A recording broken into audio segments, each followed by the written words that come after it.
What's up, everybody? Welcome to SLC Puck.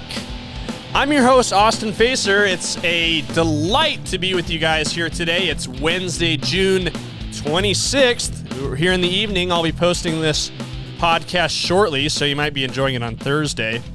But what you really should be looking forward to is Friday, because that is going to be the Utah Hockey Club's first ever shot at picking a future star. The NHL Draft is Friday.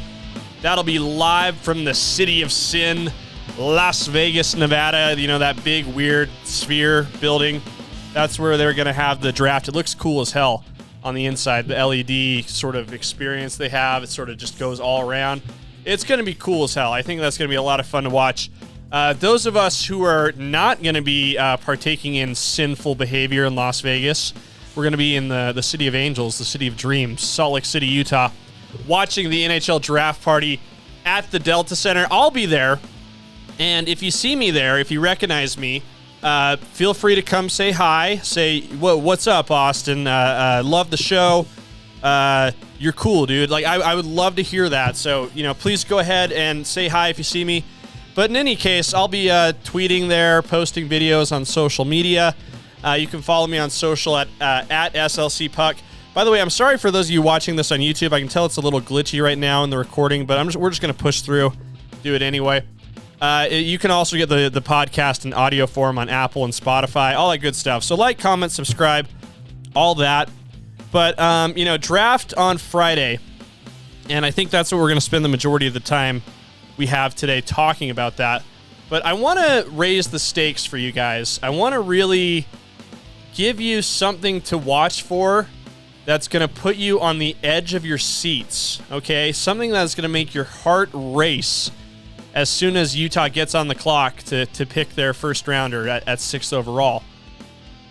Now, I've talked about a couple of the guys that the team might be looking at, defensemen. Two of them are, interestingly, both have first names that start with Z. ZBum and Zane Parekh, right? Different style players, but I think those are a couple of guys that the Utah Hockey Club are going to really take a hard look at 6. And here's what I'm going to say to you guys, my audience, those of you who find me on YouTube, those of you who already are faithful listeners. I am telling you, this is my vow to you guys. If the Utah Hockey Club picks either one of those Z-named guys, ZBum or Zane Parekh, and you can help me boost my follower count to 500 or get it close or whatever, my vow to you is that I will shave a Z into my chest hair and display it prominently on the next episode. So again, I don't want to get you guys too excited about what's happening on Friday. I know it's already going to be a lot. But I know, again, this is going to make your hearts race because you're going to want to see the Z right here in the chest hair. So that's what I'll do for you guys. So keep that in mind. Subscribe now if you haven't already. But again, I appreciate seeing the numbers grow up. This is making a lot of fun for me. I don't expect anything. So the fact that you guys are that anybody is watching this is kind of weird to me. So really appreciate it. Well, let's jump right back into talking about the NHL Draft. Okay.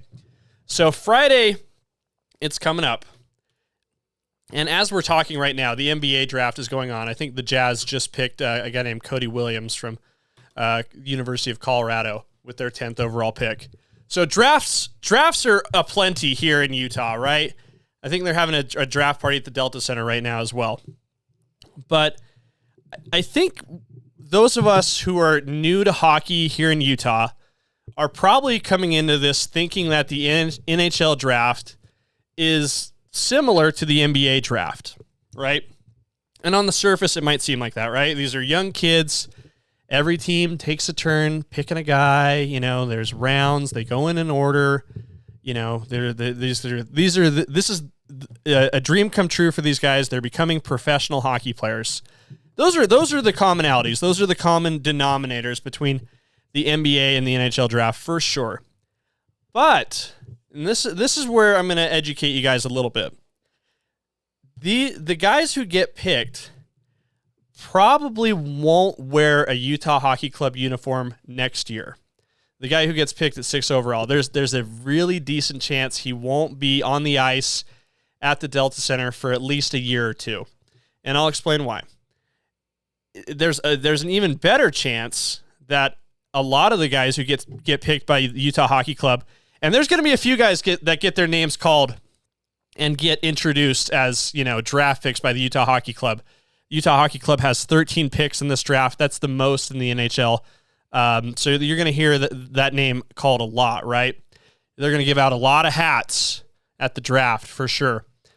But for the most part, just being drafted in the NHL is no guarantee that you're going to make the team. And Trent Wood, one of our good friends here at the Desert News, had a really great story about the NHL draft, and my own research as well backed this up because I dug into this a little bit more after I read his story. But it's not very common for draft picks to even make it into the NHL. And Trent's story says right here, 13 draft picks sounds exciting, but there is a reality about drafts that cannot be ignored. Most of the players Utah Hockey Club selects this week won't ever make it to the NHL. Instead, they'll live out their professional careers in the minor leagues, such as the American Hockey League, the ECHL, all that. Even among the players who do make it to the NHL, most fail to play in even 50 games in their careers. That's just the way the sport works. He cites some data from Sound of Hockey website. 82% of first-round picks from 2000 to 2012 went on to play 50% of their game, right? So 18% didn't get to play in the NHL for 50 games, first-round picks, right? And then there's a huge drop-off where only 42% of second-round picks in that same time period ever played 50 games in the NHL. So being drafted in the NHL is by no means a guarantee you'll ever play in the NHL.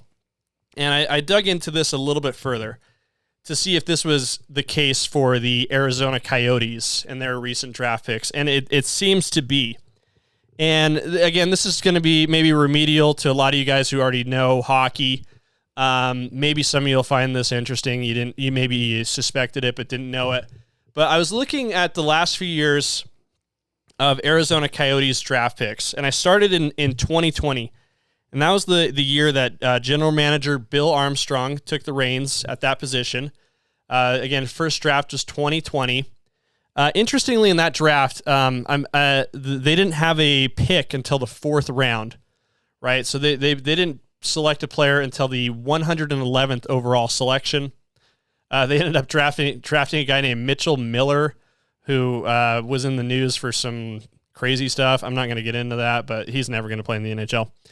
But looking here, 2020, that draft, they picked 5 guys, and only one of those guys ever made it to the NHL. Ben McCarthy, he played 2 games in the NHL. I think it's probably fair to say his run at the big leagues is probably over.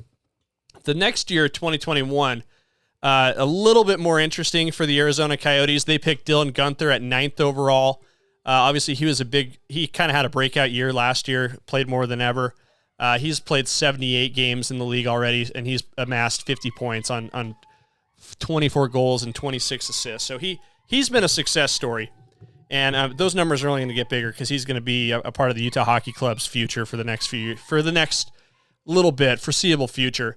That same draft in 2021, Josh Doan, son of all-time great Arizona Coyote Shane Doan, was also picked. He's made it to the league.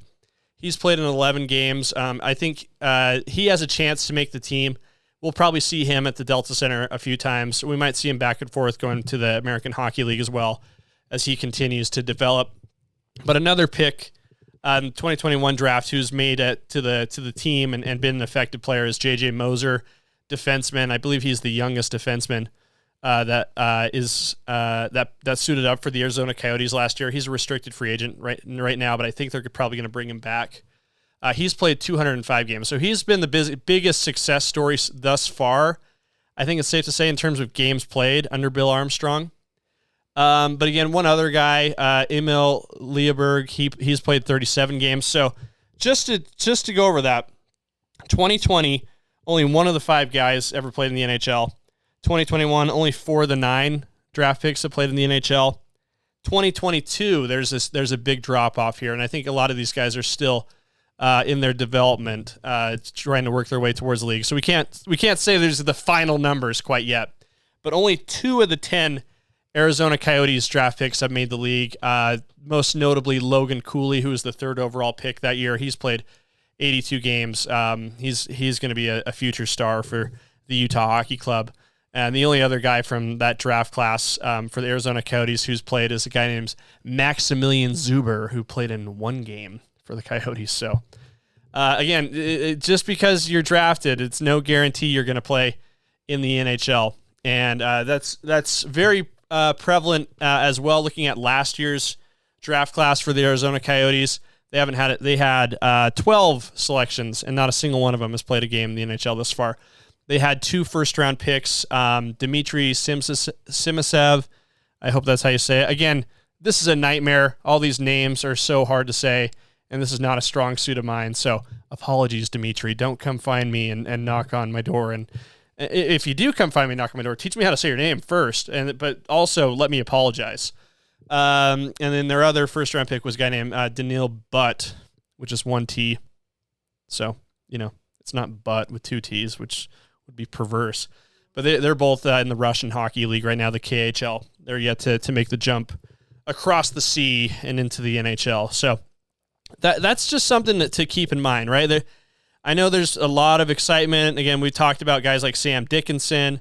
I mentioned ZBum, Zane Parekh, guys who seem to fit the mold for what the Utah Hockey Club needs immediately, because immediately they need more defensemen.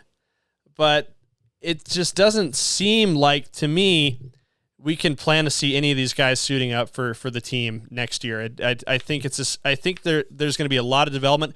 It doesn't mean they shouldn't pick these guys, by the way. I think any one of those guys would be great assets. Sam Dickinson and ZBum are kind of more similar players. They're taller guys. They're both around 6'3", 6'4" territory. They've got long sticks. They're physical guys.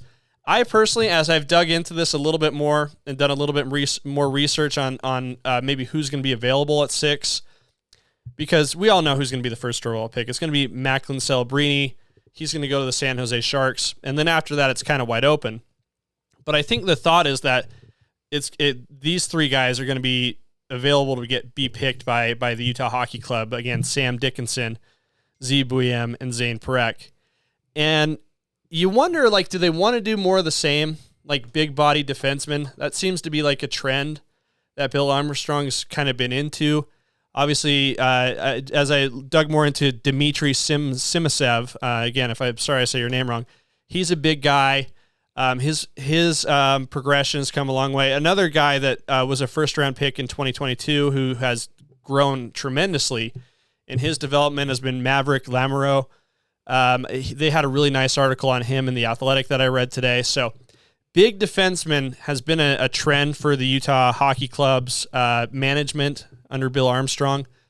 So again, if they want to do more of the same, Sam Dickinson or ZBum are probably the guys. But Zane Parekh is the outlier. He's a little bit more of that flowy kind of offensive, smooth skating defenseman.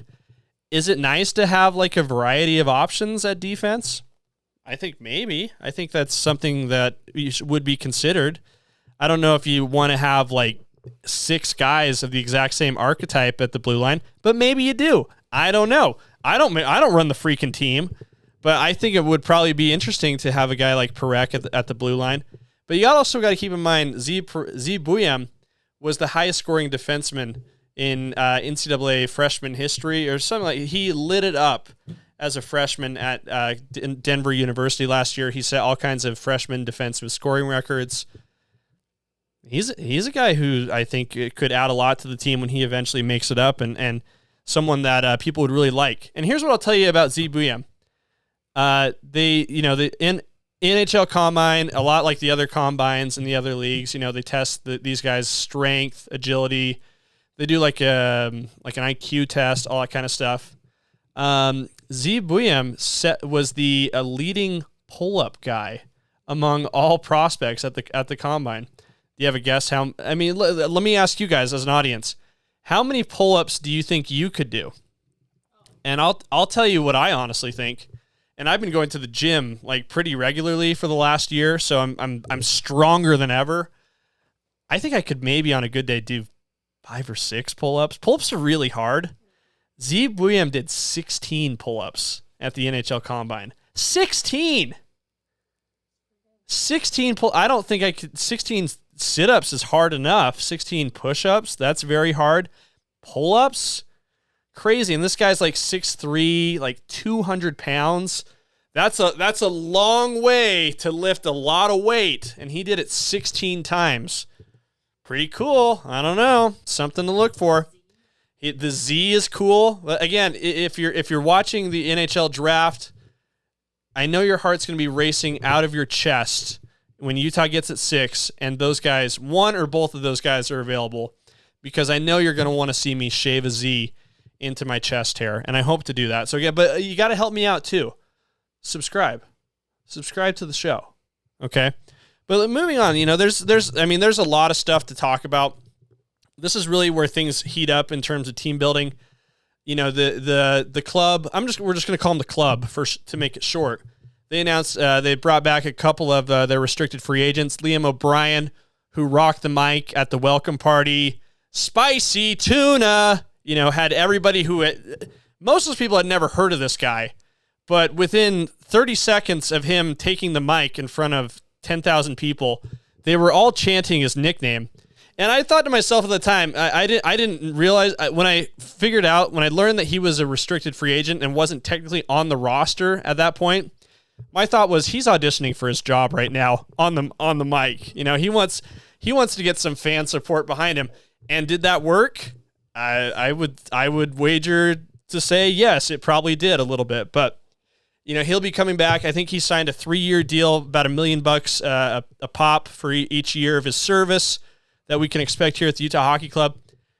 Again, I dug into this guy. He's not going to be like a great goal scorer. He's not going to have like all these exciting game-winning moments, but he's got great energy. He's aggressive. It was very obvious at the welcome party how much his teammates love and respect him. He's going to have some fan support. He's got a great nickname, and we all know how far that can take you in life. Liam O'Brien's going to be a guy that people are going to be really excited about and want to support when they do make the Utah Hockey Club jerseys, and I'll get to that in a second. If they can find a way to put Spicy Tuna on the back, I think they could do numbers with that. I think they could sell quite a few uniforms. But anyway, there's been some other signings. I'm retweeting them as we go. I don't have time. I've got them all written down right here, but I don't have time to get into all of them. So just check my Twitter. We're also seeing a lot of news now as the season wrapped up. The Florida Panthers won Game 7 in the Stanley Cup Final the other day on Monday. And I'll just talk about that really quick for a second. I think that game went pretty much the way Florida wanted it to. And as I was watching it and sort of looking at the stat line as well, I realized Connor McDavid of Edmonton did not have a single shot on goal in Game 6. And then Game 7, he wasn't nearly as effective either. I think he only had 2 shots on goal. And I'm thinking to myself, this is the guy who needs this Stanley Cup more than anyone else on the planet to secure his legacy. Why isn't he being more aggressive? I wonder if he's injured. Turns out he was. Yeah, he sustained some sort of abdominal injury that's going to require surgery. So sucks for us as fans. We got shorted out of what could have been a really tremendous heroic moment by Connor McDavid. Injuries are the worst part of sports. That's what they always say. But still, he won the Conn Smythe, led the whole playoffs in points, broke a record that had been held by Wayne Gretzky for assists in a single playoff. So anytime you break a record held by Wayne Gretzky, that's a pretty big deal. And I think he was a worthy recipient of the Conn Smythe, even though his team lost. That's how I felt. I kind of called that a little bit too. I thought he had been heroic enough in games 4 and 5 that he kind of locked that up and had it in the bag. They still won Game 6 without much from him. Again, probably due to injury. But game 7, again, he wasn't his full self. And that was really obvious, especially the last shift of the game. He was out there along with Leon Draisaitl, who was also apparently injured in the series. and you could tell they were just gassed. They had nothing left in the tank the last couple minutes, and Florida pulled it off and won their first ever Stanley Cup. So kudos to the Panthers there. I predicted Panthers in 5, but hey, I'll take Panthers in 6 too. But anyway, I feel like I'm talking about so many things. But so let me just touch on some quick bullet points really quick. It's been reported by someone. I don't know who this guy is. I'm not going to say his name. You can look him up.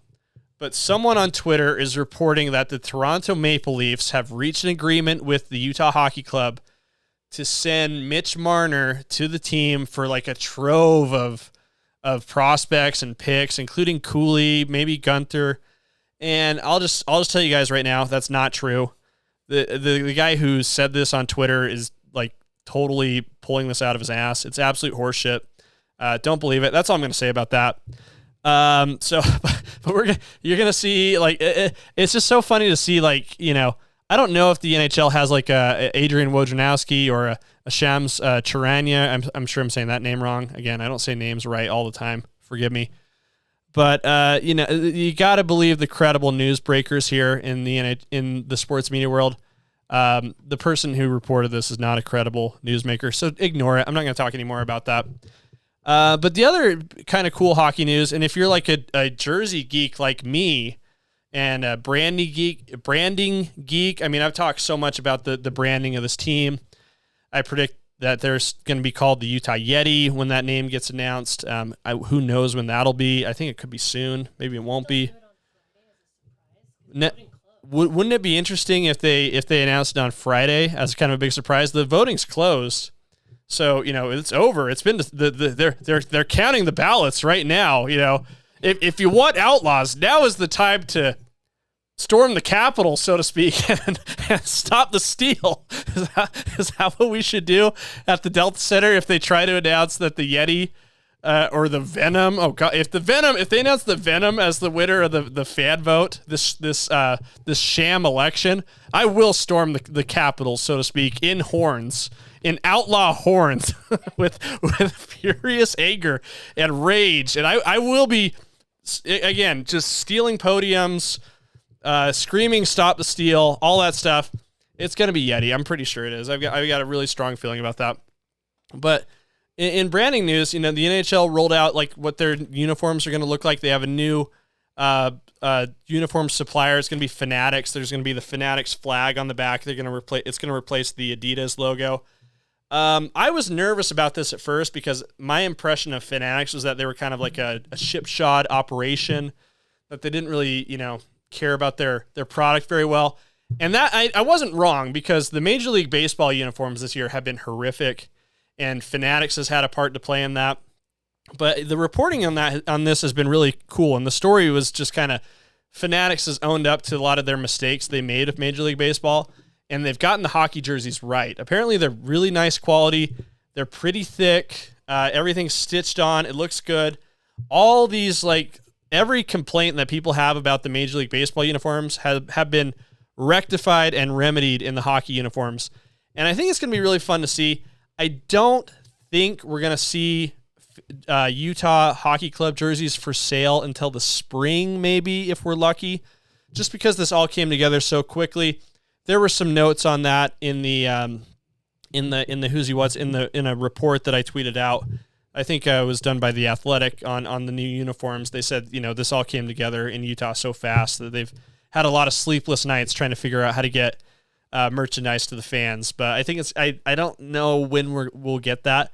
I heard there might be some at the draft party, but they'll probably be in very limited quantities. So time will tell. We'll just have to see how that goes. The price tag, I don't know. I'm going to predict if it's good quality, I think you're probably looking about $200 a pop for a replica jersey. But it's going to be fun to see. And maybe get one this year. It could be a nice collectible keepsake, or hold out until they announce the team name, which will be Yeti, and put your pitchforks away. All that, that joke I just made, you know what I mean? But, so it's going to be fun. Again, after the draft, on our Sunday episode, I'll recap the picks, review and rate them as best I can. Go over the experience I had at the the Delta Center. We'll talk a little bit more about training camp that'll be coming up. July 1st, free agency really opens up, and I have some ideas for what the club should do at that point. So that should be a good time. But again, if you see me at the Delta Center on Friday, come say hi. I'll say hi right back. I'm enjoying being a part of this with you guys. Having a lot of fun. It's getting real. Yeah, we'll talk to you soon.